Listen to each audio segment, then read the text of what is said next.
Sahaba sont mieux que nous.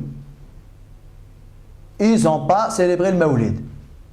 Donc c'est pas possible que les générations qui sont venues après le célèbrent sous prétexte d'un amour pour le prophète sallallahu alayhi wa sallam. Ça c'est un des arguments qui sont avancés. Est-ce que c'est vrai? Là pareil. Le non-accomplissement de Sahaba du Mawlid, il est dû à quoi? J'en sais rien moi. La même chose par rapport au prophète sallallahu alayhi wa sallam. Sahaba n'ont pas célébré le Mawlid. Pourquoi? Est-ce que j'ai quelque chose qui me permet de savoir pourquoi ils ne l'ont pas célébré?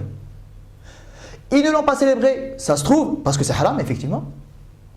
Ils ne l'ont pas célébré parce que makruh, et Sahaba, ils aspiraient toujours au meilleur, donc le makruh, eux, ça ne les intéressait pas. Ils ne l'ont pas célébré parce que l'idée ne leur est jamais venue à l'esprit. Qu'est-ce que t'en sais? Ils ne l'ont pas célébré parce qu'ils n'en voyaient pas l'intérêt. L'amour du prophète, il est tel que moi, je n'ai pas besoin de mobiliser un jour, une semaine dans l'année. Moi, c'est tous les jours là. Qu'est-ce que j'en sais? J'en sais rien. Donc le raisonnement de tout à l'heure, il est valable là. Sahaba ne l'ont pas fait. Pourquoi ils ne l'ont pas fait? Maintenant, si j'ai un argument extérieur chez Sahaba qui indique que Sahaba ont explicitement condamné le Mawlid, là oui. Non, on n'a rien. Non, mieux, on a mieux. Est-ce que la préférence, est-ce que le mérite d'une personne implique forcément que tous ses actes sont meilleurs que les tiens? Tous. Il se peut, est-ce qu'il ne se peut pas qu'une personne qui soit moins bien fasse un acte que la personne qui est meilleure qu'elle n'y a pas pensé? C'est possible ça ou pas? Ou alors, puisque tu es meilleur que moi, forcément, tout ce que tu as fait est au-dessus de ce que j'ai fait. Le Nabi sallallahu alayhi wa sallam, on est tous d'accord qu'il est le meilleur de tous. Pourtant, de son vivant, Sahaba, ils ont fait des choses que lui, il n'y a pas pensé. Vous connaissez tous le hadith du Sahabi, hein? Il est chez Muslim, entre autres, rahimahullah. Le Sahabi qui, à la fin de chaque prière, à la fin de la récitation de chaque raka'a, il clôturait par Qul Huwallahu Ahad. Il est connu le hadith là. Il est connu le hadith là. Sahabi, quand il clôture sa récitation dans la prière, il peut réciter ce qu'il veut. Je ne sais pas moi, il récite Surat al-Fatiha, il récite Surat al-Rahman, quand il finit, Qul Huwallahu Ahad. Dans la deuxième raka'a, il récite Surat al-Fatiha et Surat al-Waqi'a, il finit Qul Huwallahu Ahad. Il clôture sa récitation par Qul Huwallahu Ahad. Chose que le Nabi sallallahu n'a jamais faite. Mais regardez, il ne l'a pas faite. Mais est-ce que ça veut dire que c'est interdit? Ben, il ne l'a pas faite, le Sahabi, il l'a quand même faite. Le Nabi sallallahu il l'a approuvé. Il l'a approuvé. Mais à aucun moment, il ne lui a dit « Pourquoi tu t'es permis une chose que je n'ai jamais faite ?» Non, il l'a approuvé. Il ne lui a pas dit « Pourquoi tu l'as fait ?» Enfin, si, il lui a dit « Pourquoi tu l'as fait ?» juste pour avoir la raison. Il lui a dit ce sont des attributs et des qualités d'Allah Ta'ala que j'aime mentionner Allah Ta'ala. Le fait de dire Samad, le fait de dire Ahad, le fait de dire Lam Yalid wa Lam Yulad, ce sont des choses qui unifient Allah Ta'ala de façon magnifique. Et j'aime clôturer ma prestation à chaque fois avec ça. Il lui a donné la raison. Il a approuvé. À aucun moment, il l'a réprimandé. Est-ce que ça veut dire que le Sahabi il est mieux que le prophète sallallahu alayhi wa sallam? Et pourquoi le Nabi il ne l'a jamais fait? Ben, il n'y a pas pensé.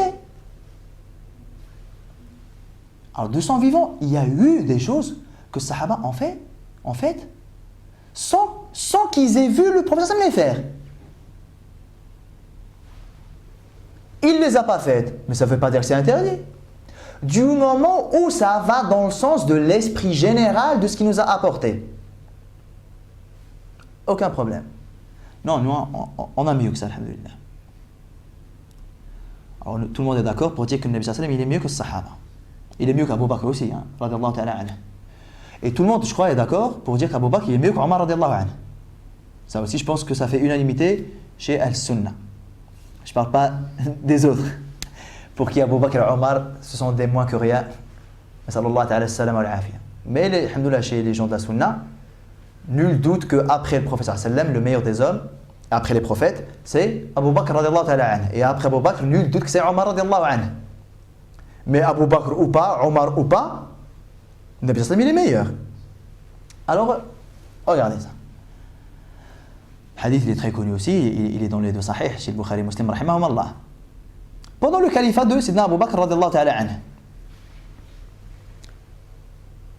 Sidna Zayd ibn Thabit radiallahu ta'ala anhu, c'est lui qui nous rapporte le hadith là. Il nous dit, pendant le califat de Sidna Abu Bakr radiallahu ta'ala anhu, Sidna Omar radiallahu anhu, il est venu voir Sidna Abu Bakr radiallahu ta'ala anhum ajma'in.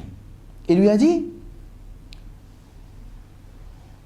si tu veux vraiment un avis, moi je te conseille d'ordonner à ce qu'on rassemble et on compile le Coran et qu'on en fasse un recueil ensemble. Regardez le réflexe de Sidna Abu Bakr radiallahu ta'ala anhu. Il lui dit, tu veux que je fasse quelque chose que le prophète sallam n'a pas fait? Le même raisonnement. Il ne l'a pas fait, je ne le fais pas. Mais même s'il ne l'a pas fait, je ne le fais pas. Je ne le fais pas. Parce que c'est haram. Est-ce que Abu Bakr ici a parlé de hurma? Pas du tout. À la limite, le Nabi sallam n'a pas fait une chose. Ben d'accord, ne la fais pas. Mais que tu viennes nous dire, je ne la fais pas parce qu'il ne l'a pas faite et parce que c'est haram, là on n'est plus d'accord. C'est pour ça que je vous ai dit depuis le début, on comprend ceux qui décident de ne pas faire. Le prophète sallam n'a pas fait, ils ont décidé de le suivre dans ça. Parce qu'ils estiment qu'on n'a pas à faire des choses qu'il n'a pas faites. Moi je reste sur ça. D'accord, aucun problème. Mais ne condamne pas ceux qui, pour d'autres raisons que nous allons voir, ont décidé, non, de faire quelque chose que le prophète n'a pas fait. Donc regardez, le réflexe de Abu Bakr, c'était ça. Parce qu'on sait qu'Abu Bakr, par exemple, le Nabi sallam ne l'a pas fait. Pour X raisons, moi je ne veux pas connaître les raisons. Abu Bakr, c'est moi, le Nabi sallam, c'est pas à pas. Mais il a même posé la question de façon un peu... En gros, Omar, qu'est-ce que tu me proposes là? Tu me proposes quelque chose que le Nabi sallam n'a jamais fait. La réponse de Omar, c'était quoi, radiallahu ta'ala anhu? Huwa, wallahi, khayr. C'est, par Allah, un bien. Déjà, regardez, on a deux sahaba. Omar, radiallahu anhu, il ne sait pas que le prophète sallam ne l'a pas fait? Il sait. Regardez ce qu'il dit. Huwa wallahi khair. Hlif. Il a juré par Allah. Il a dit par Allah, c'est un bien. Il sait pertinemment que le prophète sallam ne l'a pas fait. Mais c'est quoi cette audace chez Sayyidina Omar radiallahu anhu? Jurer par Allah que quelque chose que le prophète sallam n'a pas fait est un bien. Moi, ça me laisse sans voix quand même. Qu'est-ce que vous en pensez? Je jure. Je sais pertinemment qu'il ne l'a pas fait. Mais je jure par Allah que c'est un bien. Bon, Abu Bakr, son premier réflexe, c'était non. Vais-je faire quelque chose que le prophète n'a pas fait? Donc, selon les frères, ils vont nous dire, bah quoi? Bah, Abu Bakr, il raisonne comme nous, là. Il ne l'a pas fait, on ne le fait pas. D'accord. Mais est-ce que Abu Bakr a dit que c'était haram? Comment on sait que Abu Bakr n'a pas pensé que c'était haram? Parce que qu'est-ce qu'il nous dit après, radiyallahu ta'ala anhu? Abu Bakr, radiyallahu anhu, il dit فَلَا زَالَ يُرَاجِعُنِي. Omar n'a cessé de me le redire jusqu'à ce que Allah Ta'ala a apaisé mon cœur pour cette décision. Donc déjà on voit que Omar n'a pas lâché l'affaire, radiyallahu ta'ala anhu. Huwa wallahi khair, par Allah c'est un bien. Et même si Abu Bakr n'était pas convaincu, je vais te le dire. Abu Bakr radiyallahu anhu lui-même il dit, il n'a cessé de me le redire, regardez, écoutez, jusqu'à hatta sharaha Allahu lidhalika sadri. Jusqu'à ce qu'Allah Ta'ala a vraiment apaisé mon cœur à cette décision-là. Si c'était haram, Allah Ta'ala allait apaiser la poitrine et le cœur de Sayyidina Abu Bakr radiyallahu anhu. Question simple. Hein? Si le fait que le Nabi sallallahu alayhi wa sallam ne l'avait pas fait prouvait que c'était haram, Allah Ta'ala allait apaiser le cœur de Sidna Abu Bakr pour un haram, qui va dire ça? Alors ici on a quoi? On a un accord historique entre deux sahaba qui se sont tous les deux accordés à faire quelque chose que le Nabi sallallahu alayhi wa sallam n'a pas fait. En jurant tous les deux que c'est un bien. Pour l'instant, je vous ai dit qu'il n'y a que Sidna Omar qui a dit « Wa wallahi khair ». Qu'est-ce que je vous ai dit tout à l'heure, si vous avez bien suivi? Le hadith là, qui c'est qui nous le rapporte? Zayd ibn Thabit, radiyallahu anhu.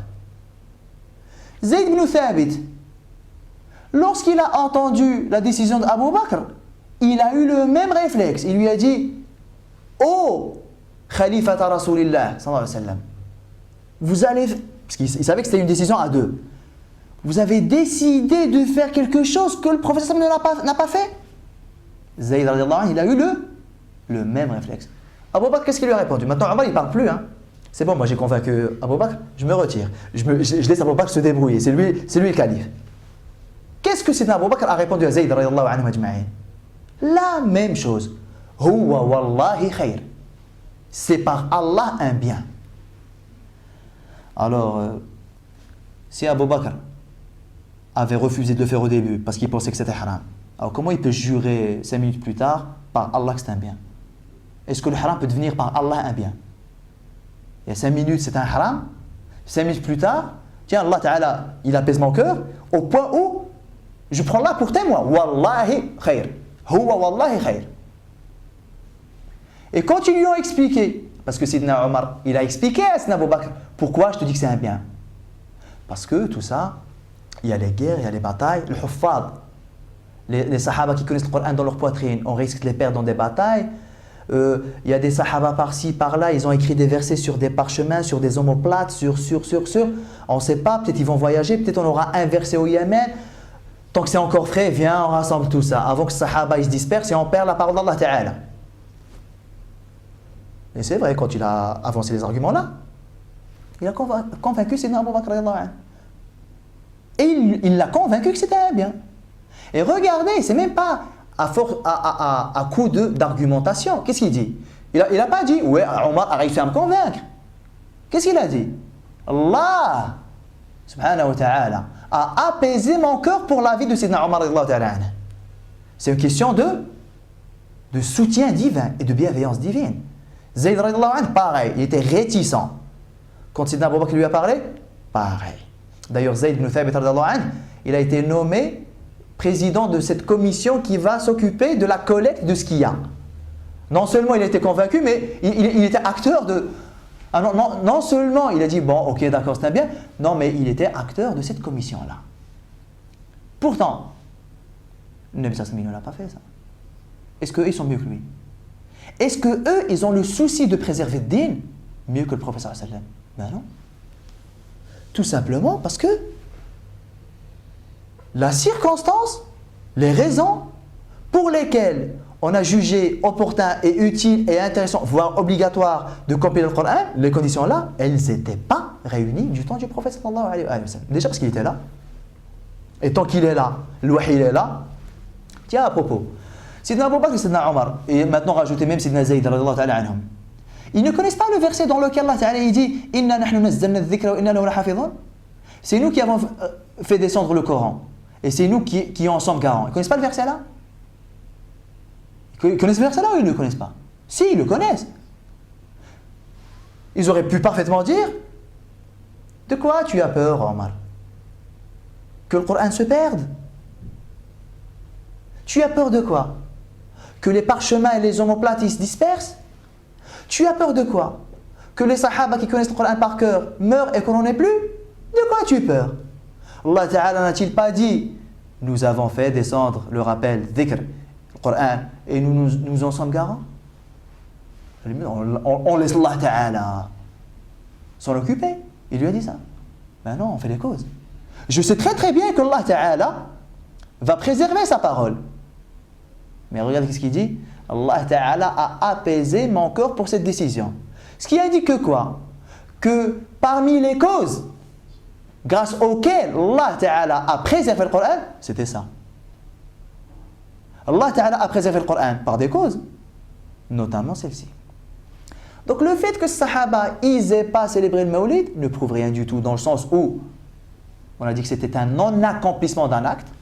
Deuxièmement, ouais, eux ils aiment le prophète sallam mieux que vous et pourtant eux ne l'ont pas fait. Voilà. Et ben Nabi sallam il est encore plus soucieux de la parole d'Allah Ta'ala, pourtant il n'a pas décidé de le compiler.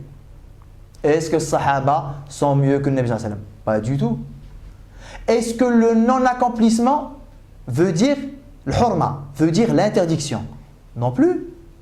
Sinon, comment vous expliquez que 10 minutes plus tard, ou un jour plus tard, ou quelques temps plus tard, Sidna Abu Bakr il passe de « Non, je refuse de le faire parce que le Nabi sallam ne l'a pas fait », il passe de ça à « Huwa wallahi khair ». Par Allah, c'est un bien. Parce que si c'était haram, le haram il ne change pas. Si c'était haram, ça allait le rester. Est-ce que vous avez compris ça? Ça, c'est un événement capital, important, pour qu'on puisse comprendre de quoi nous parlons maintenant. Donc l'argument de « il, sallallahu alayhi wa sallam, ne l'a pas fait », on a dit que le non-accomplissement, tu ne pouvais rien en déduire. Parce que c'était ambigu et que ça pouvait être plusieurs choses. Moi, je ne sais pas c'est laquelle. Deuxièmement, on a dit parce que Allah Ta'ala, lorsqu'ils se sont adressés à nous, ils se sont adressés à nous avec l'impératif. Ce que je vous apporte, faites-le. Ce contre quoi je vous ai mis en garde, écartez-vous-en. Et à aucun moment, il est fait mention de ce que je n'ai pas fait, ne le faites pas. Troisièmement, on a dit que dans la définition de sunnah chez les savants des usul, chez les savants des fondements, la sunnah ce sont les paroles, les actes et les approbations ou désapprobations du prophète sallallahu alayhi wa sallam. Et à aucun moment, il y a comme source législative le non-accomplissement du prophète sallallahu alayhi wa sallam. Ça, c'est à l'argument, ce que les frères ils avancent, ils ne l'ont pas fait. Bah ok, ils ne l'ont pas fait, voilà, c'est ça.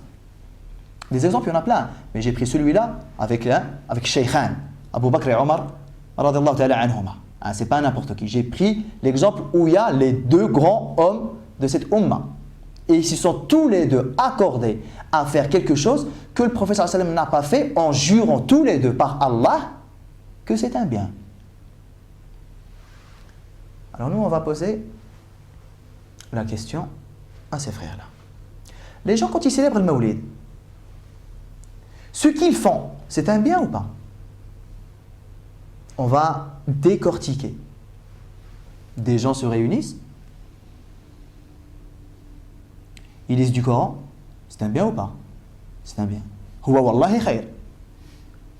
Hein, pour chaque lettre, tu as dit hasanat. Ils se réunissent, ils prient sur le prophète sallallahu alayhi wa sallam. C'est un bien ou pas? Huwa wallahi khair. À chaque fois que tu pries sur le prophète sallallahu alayhi wa sallam, Allah Ta'ala prie 10 fois sur toi.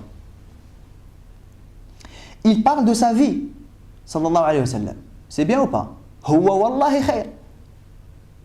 Sahaba, ils ont dit, on apprenait à nos enfants les batailles du prophète sallallahu alayhi wa sallam au même titre qu'on leur apprenait les sourates du Coran. Huwa wallahi khair.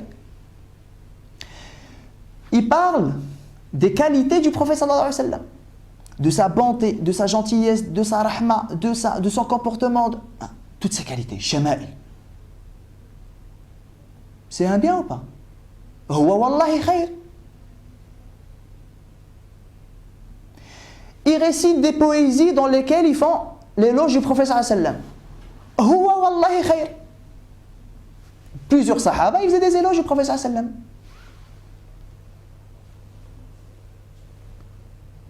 On a mis un exemple chez Sahaba. Des petits vers de poésie par-ci, par-là.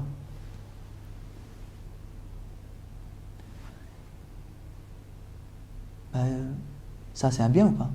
C'est un bien. Il y a quoi d'interdit là-dedans? Rien du tout. Il n'y a que des choses, au moins, recommandées, en termes de statut juridique. C'est même pas permis. Les choses là, est-ce qu'elles sont permises? Non, c'est même pas, elles sont permises, elles sont recommandées, voire obligatoires. C'est obligatoire de connaître son prophète sallallahu alayhi wa sallam, subhanallah. D'un point de vue relation avec lui sallallahu alayhi wa sallam. Généralement, ils font un repas. Généralement, ils y convient les gens. Bon, le repas, on va dire le repas, c'est quoi? On va dire le repas permis. On ne va pas dire qu'il est recommandé. Hein. Le repas, il est permis, il est moubah. On va inviter des musulmans. Ça, c'est recommandé par contre.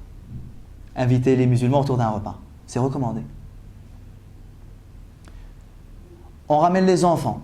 On leur offre des cadeaux. C'est bien ou pas? C'est un bien ou pas? Si, c'est recommandé. C'est permis, au moins c'est permis. Donc, que du bien.